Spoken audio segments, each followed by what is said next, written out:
Good day, this is Dr. Amudappriya, Associate Professor EEE, Rohini College of Engineering and Technology. We will discuss about the course Power System Operation and Control with the lecture on the low frequency control of a single area system, and this is a continuation of the earlier lecture.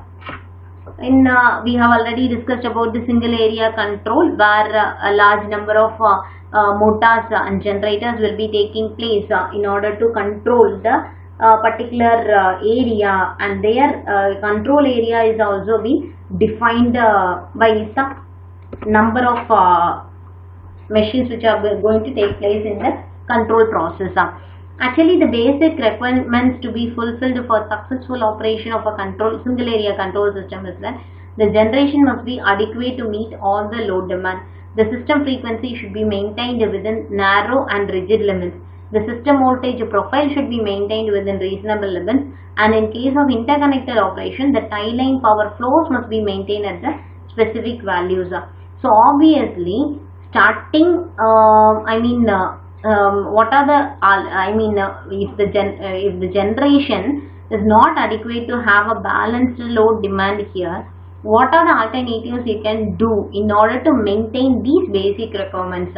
Likewise, when we analyze, we can have generation rescheduling or load shedding under worst case, or for example, it can start fast peaking units, etc.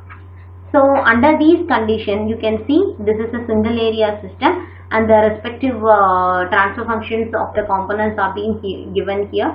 By applying the block diagram reduction process, we can reduce the block diagram and we can have the transfer function of the system.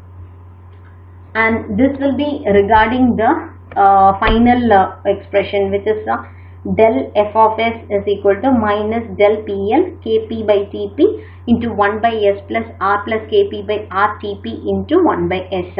So this is obviously an integrated system. The Laplace transform of it, the inverse Laplace transformation will offer small del f of t value with beta is equal to 1 by d plus 1 by r and k is equal to beta into d. So this is what is the concern here, and we can see the output, it is being reduced with the frequency change. It has been completely reduced for various time. Whenever the time is running out, it obviously reduces to the zero value. So we can say that the low frequency control system will possess inherently inherently the steady state error for a step input of load change being provided that with the reference setting being unchanged. So this is how we can see how the steady state frequency is being maintained in the system in a single area control system.